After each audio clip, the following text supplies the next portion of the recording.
Chicago Cubs sweep the defending world champions. What does this mean for the Chicago Cubs, and how should fans relay this? Should we be super excited, or should we pump the brakes a little bit? And then also, we got to talk about PCA potentially being drug tested. And then last but not least, the Chicago Cubs have a lot of people coming back from injury. It's time to get excited, y'all. It's time for that playoff push. Let's go.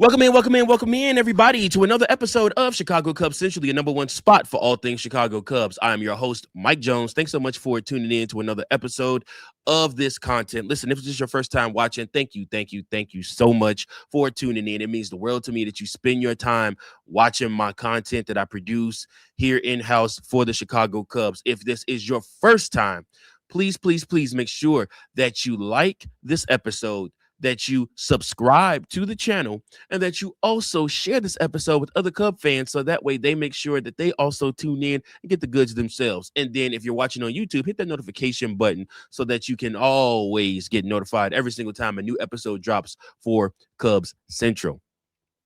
Chicago Cubs did something which we have to obviously applaud them every single time the Chicago Cubs do it. 3 more W's in the bank. The Chicago Cubs sweep the defending world champions. And honestly, guys, it was such a fun series here at Wrigley. The Chicago Cubs jumped over all 3 pitchers that they faced in this series.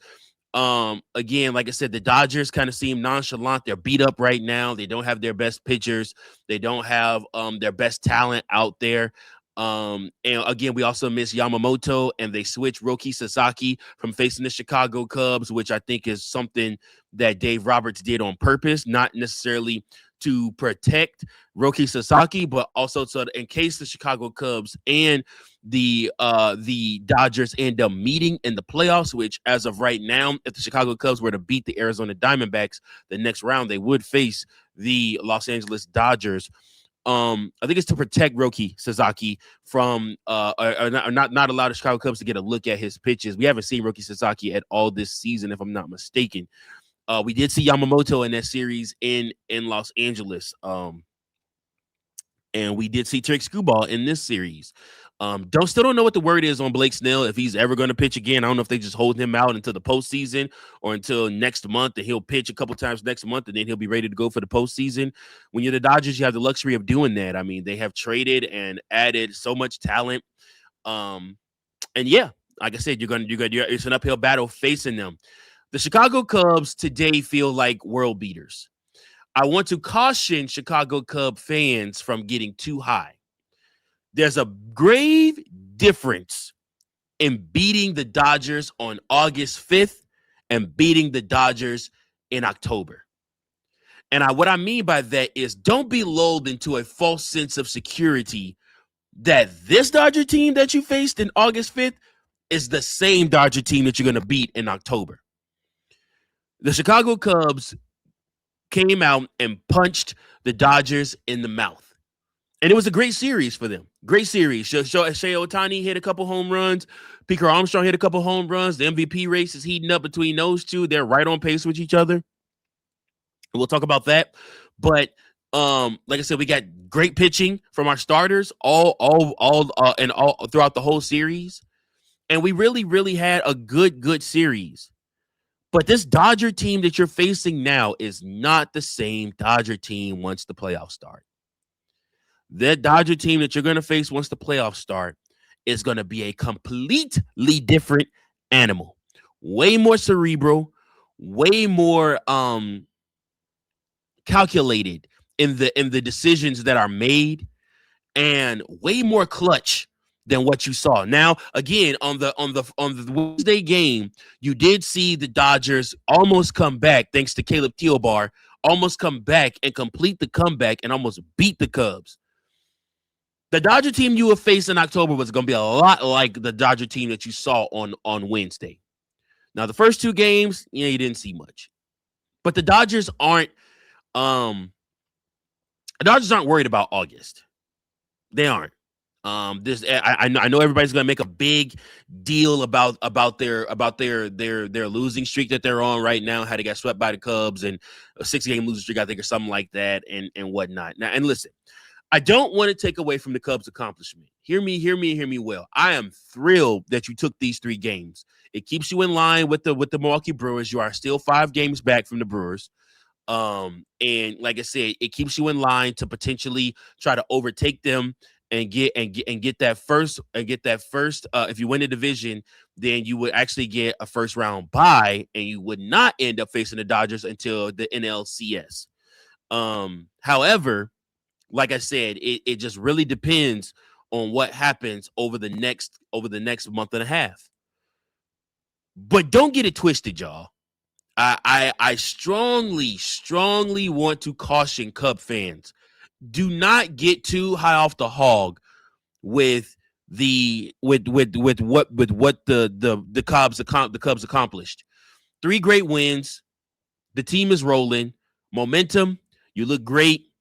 You almost dropped today. You almost choked today. But like I said, I mean, I don't foresee Caleb Thielbar being on this team if he has another outing like this. And we'll talk about it, with all the pitchers coming back, I don't think Caleb Thielbar makes it out of September being a Chicago Cub unless he's locked down, because you got some hitters coming back. And not everybody is going to be a part of the starting rotation. There are people that are going to drop down into the bullpen that are starting pitchers right now, and they're going to need time. Like I said, so the Chicago Cubs are getting all their horses back and getting healthy and starting to roll right at the right time. The offense looks great. Dansby Swanson had a great series. Michael Busch hit a home run in this series, had a couple great hits. Nico Horner had a great series. PCA, obviously, you know what I'm saying, what he does. Ian Happ is just sucking ass right now. It's terrible.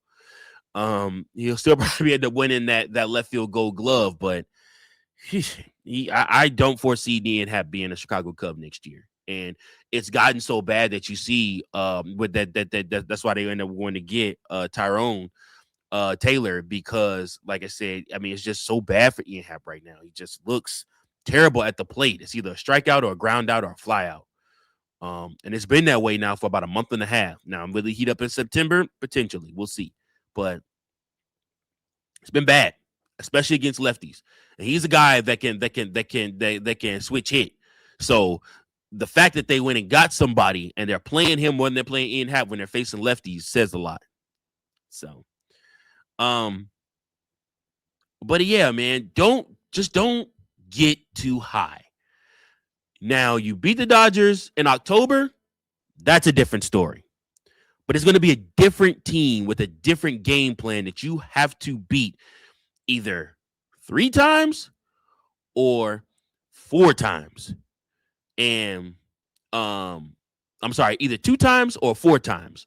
And they're going to be a different beast in the playoffs.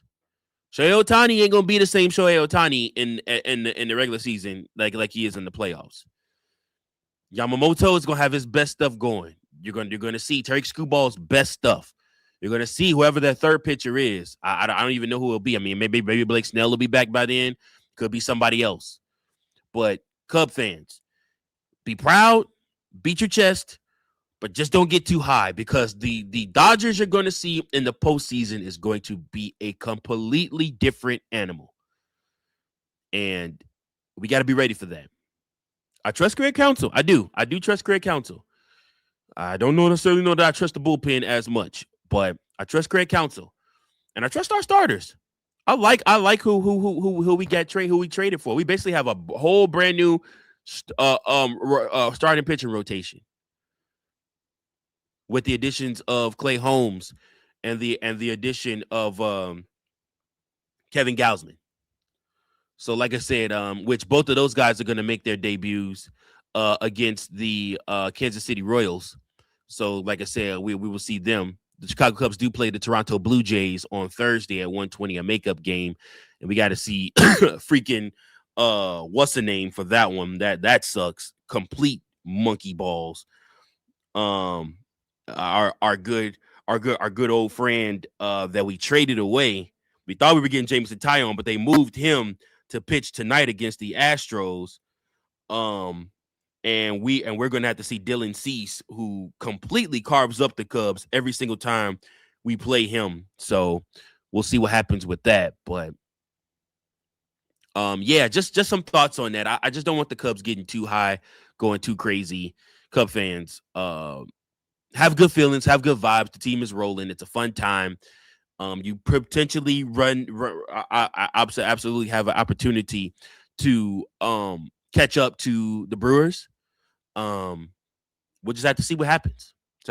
Keep playing baseball. In the meantime, kind of like what I was telling you guys, Chicago Cubs also at the same time are getting healthy. And that's something that's huge for what the Chicago Cubs need. The Chicago Cubs need to get healthy, and everybody is getting healthy at the right time. So the Chicago Cubs had 3 major pitchers rehabbing right now throughout the minor league team, the AAA Iowa Cubs. So Edward Cabrera started and dominated Indy over 4 innings. He allowed just 1 earned run. In 4 innings, he allowed just 1 earned run on 1 hit. Cabrera struck out 8 and walked no one. He threw 55 pitches, and 41 of those were strikes. Hobie Milner came up next and got through the 5th inning unscratched, but then faced the first 2 batters of the 6th, and both reached, 1 on an error and 1 on a walk. The runner who reached on a walk came around to score after Milner was relieved by Colin Snyder. So Milner's final line was 1 earned run on 1 hit and 1 walk over 1+ inning. He struck out 2. Daniel Palencia then came in to pitch the 7th inning and gave up the lead. Palencia finished with a line of 1 run on 1 hit and 2 walks over 2/3 of an inning. He struck out 1, which Danny probably will take a little bit more time. He'll probably be down there a little bit longer. And then Jordan Wicks came on to finish off the 7th inning with no further damage, and then went the rest of the way for the win. So Wicks threw 3 1/3 scoreless innings and gave up just 1 hit. He struck out 3 and walked 2. So also in this game, catcher Owen Ayers doubled home the automatic runner in the top of the 10th, and then later scored a 2nd run in the 10th on an error. Ayers went 2 for 5 with a 2 RBI and 1 run. So yeah, man, like I said, the big name in all of that is Edward Cabrera. Edward Cabrera returning to the Chicago Cubs is huge for this team. It sends Colin Ray to the bullpen, and you have now a starting rotation of Matthew Boyd, of Shota Imanaga, Kevin Gausman, Clay Holmes, and Edward Cabrera. You have crafty pitchers, and you also have velocity pitchers. I like this 5. I really do. Edward Cabrera returning to form and not getting hit hard and getting a lot of swing and miss is going to be absolutely great. Paramount for the Chicago Cubs' success. If he can return to form, the Chicago Cubs, that starting rotation becomes more dangerous than anything anybody wants to see. We will breeze past the divisional round and the wild card round if Edward Cabrera is on his game. Because Clay Holmes is coming back. We're going to see what he brings. We know what Kevin Gausman is going to bring. Shota Imanaga has looked amazing so far, and Matthew Boyd is returning to form also. So the Chicago Cubs boast one of the strongest 5 rotation. In a championship series, you could trust all 5 of these guys handing them the ball. So we'll see what happens. But Edward Cabrera has to return back to form. He is the biggest piece to the pitching puzzle for the Chicago Cubs. He relieves Javier Assad. He relieves Colin Ray from having to do a lot of work. They could bring them in for an inning or inning and a half, and they could just get outs or reduce weak contact and ground out doubles and keep guys out. It allows Craig Counsell to shorten the game for his starting pitchers when you have Colin Ray and you have Javier Assad in the bullpen. Not to mention Aaron Avali out there too. Caleb Tealbar is on the fringe from being released from the team, guys. I ain't gonna lie to you. It just hasn't worked out. He has not looked the same as last year. Kudos for the work that he has done. He has had some clutch moments, but it's not clutch like it was last year. He struggled, to say the least. Jacob Webb has looked amazing. We don't know what we're getting from Phil Maton. I still think he's dog shit, but we'll see what happens whenever he gets back, if he comes back this year. And then, like I said, everybody else, is getting healthy. So Cubs are getting healthy at the right time. We'll still see about Matt Shaw, and we'll still see about Ben Brown. That's the other thing. I forgot about Ben Brown. I don't even know what you do with Ben Brown or where you put him. I still think there is an opportunity to put Ben Brown as your closer. And I know everybody's going to say, well, Danny P's the closer. I like Ben Brown in that closer role. I'm telling you guys, I think there's something to it. I know he wants to be a starter or long relief, but I think Ben Brown as a lockdown pitcher, as a closer with those 3 pitches that he has, will lock down and shut down any game for the Chicago Cubs. That's just my thoughts. We'll see what happens, and we'll see when he comes back. But Craig Counsell has a lot of tools at his disposal. He's been given the keys to go win a World Series this year. Make no mistake about it. The Chicago Cubs have the keys to win. They just got to play their cards right, and you need some luck too. You're going to need it. In the postseason, it's never just skill. It's always a little bit of luck. You look at the Dodgers World Series win last year. Complete luck. Toronto had them dead to rights in Game 7. They got lucky, and it worked out in their favor. So, but yeah, man, like I said, last but not least, I want to cover this. This is funny. There's a rumor going around that PCA was recently drug tested.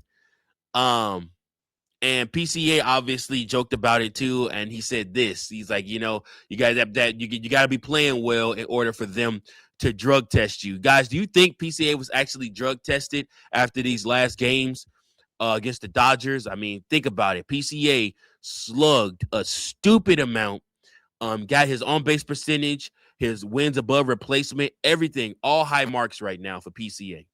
All his numbers are amazing. And a lot of it is because of what he's doing around the base pass and in the outfield.